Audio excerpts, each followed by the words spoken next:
నమస్తే, welcome to our channel. Andhra Pradesh మాజీ ముఖ్యమంత్రి వైఎస్ జగన్మోహన్ రెడ్డి హిందూ ధర్మ పరిరక్షకుడు అని చెప్పి వైసీపీ సోషల్ మీడియాలో ఓ ఇంట్రెస్టింగ్ ట్వీట్ చేసింది. మరి నిజంగానే జగన్మోహన్ రెడ్డి హిందూ ధర్మ పరిరక్షకుడా? తెలుసుకునే ప్రయత్నం చేద్దాం.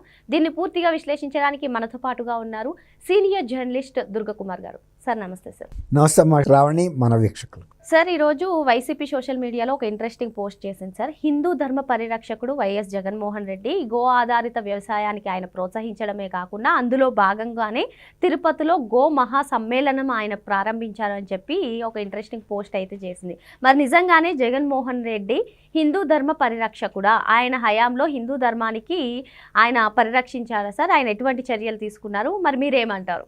ఈ వైఎస్ఆర్సీపీ చేసే ట్వీట్లు కానీ, స్వయంగా ఆనాటి ముఖ్యమంత్రి ప్రస్తుత ప్రతిపక్ష నాయకుడు జగన్మోహన్ రెడ్డి గారు చెప్పే మాటల్లో కానీ ఎక్కడన్నా నిజం ఉండిందా? అలాంటిదే ఈ ట్వీట్ కూడా. అన్నీ కూడా అసత్యాలు, అర్ధసత్యాలు, అబద్ధాలతోనే ఉంటాయి. వాళ్ళ సొంత బాబాయిని హత్య చేసిన అంశం కూడా వేరే వాళ్ళ మీద, అంటే చంద్రబాబు నాయుడు గారి మీద వేసింది కూడా మనం చూసాం. కాబట్టి సాక్షి పేపర్లో కానీ, ఛానల్లో కానీ, లేకపోతే వైఎస్ఆర్సీపీ పార్టీ చేసే ట్వీట్లు కానీ ఎంత అసత్యాలో ఇది కూడా అలాంటిదే.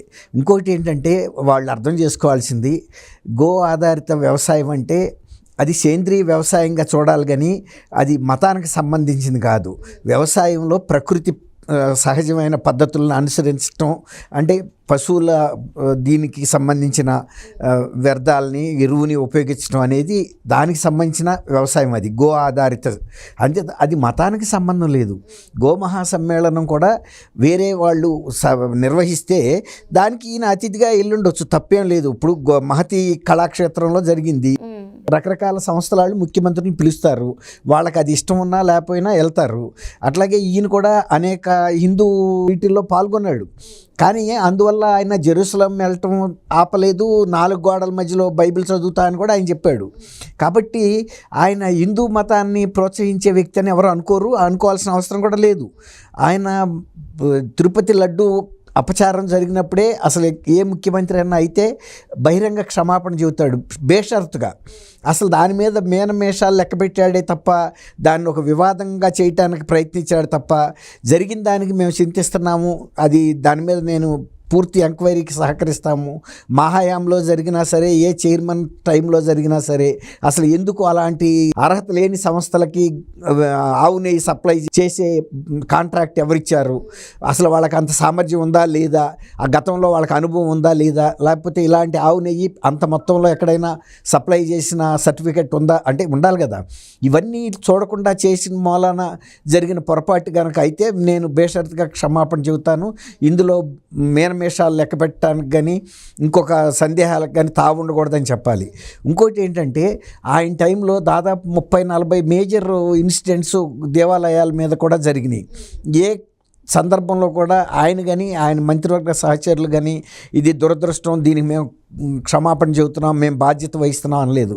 పోతే వెండి రథాలే కదా, వెండి రథం మీద సింహాలే కదా, లేకపోతే ఫలానా ఆంజనేయ స్వామి గుళ్ళో రథమే కదా తగలబడింది, తర్వాత రామతీర్థంలో ఏముంది, రాములు వారి తల శిరచ్ఛేదమే కదా జరిగింది, మేము ఇంకొక విగ్రహం, అది 400 ఏళ్ల చరిత్ర ఉంది. అది మన విజయనగర సామ్రాజ్యం అశోక్ గజపతిరాజు గారు వంశీకులు ప్రతిష్ఠించింది. సింహాచలం దేవస్థానం ఎంత ప్రతిష్ఠ ఉందో, రామతీర్థం కూడా అలాంటి దేవాలయాలే, వాళ్ళ పూర్వీకుల నుంచి వస్తున్న దేవాలయాలు. అట్లా అనేక చారిత్రక దేవాలయాల మీద దాడులు జరిగినా కూడా ఈ ప్రభుత్వం స్పందించకపోగా దాన్ని చిన్నగా చేసి చూపించారు. ఏముంది అనే ఒక నిర్లక్ష్యం మాట ఇప్పుడు మనం చెప్పకూడదు. కానీ ఇప్పుడు బాంబే ఏషియన్ ఆర్ట్ ఇన్స్టిట్యూట్లో ఉన్న కొడాలి నాని కూడా ఆ రకమైన మాటలు మాట్లాడాడు. అంటే దానికి దీనికి సంబంధం ఉందని నేను అంటలేదు. ఏది ఆయన దేవుని కించపరిచాడు కాబట్టి ఆయన అనారోగ్యం పాలయ్యాడని, అది వేరే విషయం. ఆయన అనారోగ్యం పాలవటానికి ఆయన దేవుళ్ళ పట్ల అనుచిత వ్యాఖ్యలకి సంబంధం ఉందా లేదా అని నేను అంటలేదు. కానీ చేశాడు అని మాత్రమే నేను చెప్తున్నా. అలాంటి అనేక సంఘటనలు జరిగినాయి. మరి ఆయన్ని హిందూ పరిరక్షకుడు, ఇప్పుడు ఆయన దేవాలయ తిరుపతిదే తీసుకుందాం, తిరుపతిలో పట్టు వస్త్రాలు సమర్పించే సందర్భంలో ఎవరైనా దంపతులు వెళ్తారు. మరి ఆయన ఎప్పుడైనా తను భార్యతో వెళ్ళాడా అనేది ఆయన వాళ్ళే చెప్పాలి. నిజంగా కనుక హిందూ ధర్మ పరిరక్షకుడు అని చెప్తున్నారు కదా వాళ్ళు, మాట్లాడాడు. తర్వాత అన్య మతస్థులు ఆ దేవాలయాల్లోకి వెళ్ళేటప్పుడు ఎంత పెద్ద హోదాలో ప్రధానమంత్రి అయినా రాష్ట్రపతి అయినా కూడా ఆ దేవాలయ సాంప్రదాయాన్ని గౌరవించడం, ఆయన అది పాటించాడా? ఇప్పుడు ఆయన వేరే మతాన్ని ఆచరిస్తున్నప్పుడు ఈ మతంకి సంబంధించిన ముఖ్యంగా బాలాజీ అంటే తిరుమల తిరుపతి దేవస్థానంలోకి వెళ్ళేటప్పుడు డిక్లరేషన్ ఇవ్వటం అనేది సాంప్రదాయాలను గౌరవించటం అనేది ఏ మతాన్నైనా గౌరవించే వ్యక్తికి ఉండాల్సిన ప్రథమ లక్షణం. ఆయన ఇవ్వలేదు, అది వేరే మాట. అట్లాగే ఆ తర్వాత కూడా ఆ వివాదం చేసి తిరుమల వెళ్ళి ఉద్రిక్తతలు రెచ్చగొట్టడానికి ప్రయత్నించినప్పుడు కూడా సంస్థలు అడ్డుకున్నాయి.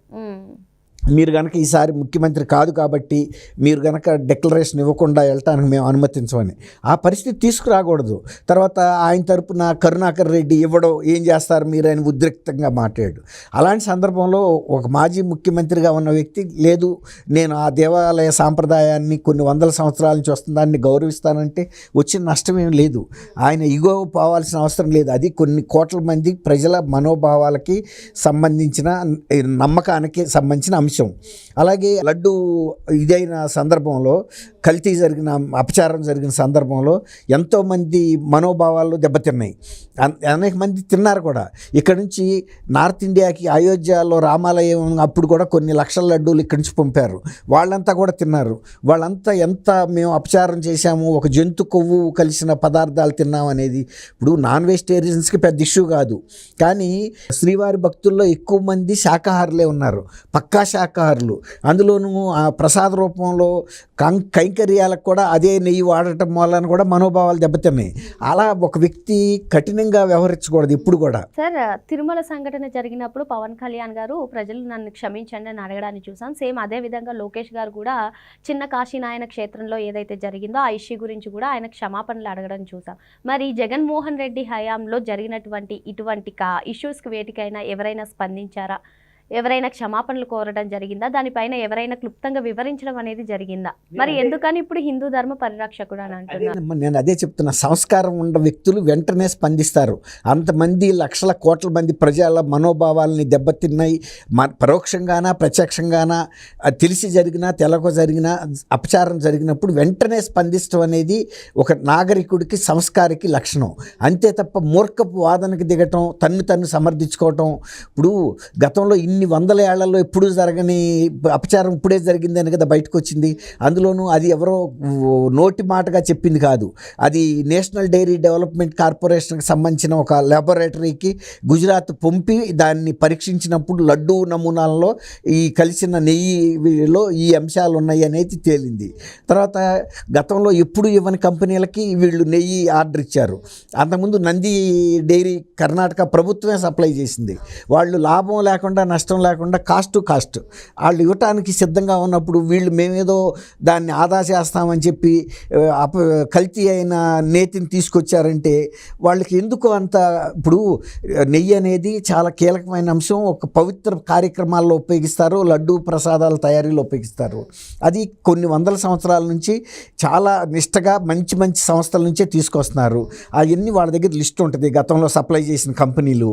అంతేగాని వీటి మీద రివర్స్ టెండరింగ్ పిలిచానని చెప్పి తక్కువ కాస్ట్కి ఇస్తానని 350 రూపాయలకి ఇస్తానని అంటే మాత్రం అది తిరుమల తిరుపతి దేవస్థానానికి కూడా ఒక డైరీ ఉంది. వాళ్ళు కూడా అంత తక్కువ ఖర్చుకు రాదు అని కూడా ఆ నిపుణులు కూడా చెప్పారు. అతను 350కి ఇచ్చి అతను 370కో 400కో కొనుక్కొచ్చి కూడా అందులో ఇంకా కొంత కొవ్వు ఇలాంటివన్నీ వేస్ట్ పదార్థాలన్నీ కలిపి ఇచ్చినప్పుడు అది ఎవరైనా మనం ఏం చేయగలుగుతాం? ఆ సంస్థ తక్కువ కొటేషన్ ఇచ్చిన మాట వాస్తవమే. వాళ్ళ ఉద్దేశం ఏంటంటే ఏదో ఒక కల్తీ చేసి మనం ఇస్తాము, ఫుల్ఫిల్ చేసుకుంటాం, అందులో కూడా వాళ్ళ మార్జిన్లు ఉంటాయి. వీళ్ళకి వచ్చిన లాభం ఏంటంటే వాళ్ళ నుంచి కిక్ బ్యాక్స్ వస్తాయి. ఆ కిక్ బ్యాక్స్కి ఆశపడ్డారే తప్ప ఈ వచ్చే నెయ్యి ఖచ్చితమైన శుద్ధమైన నెయ్యి, స్వచ్ఛమైన నెయ్యి, నిజమైన పాడి నుంచి తీస్తారా అనేది వాళ్ళు ఆలోచించలేకపోయారు.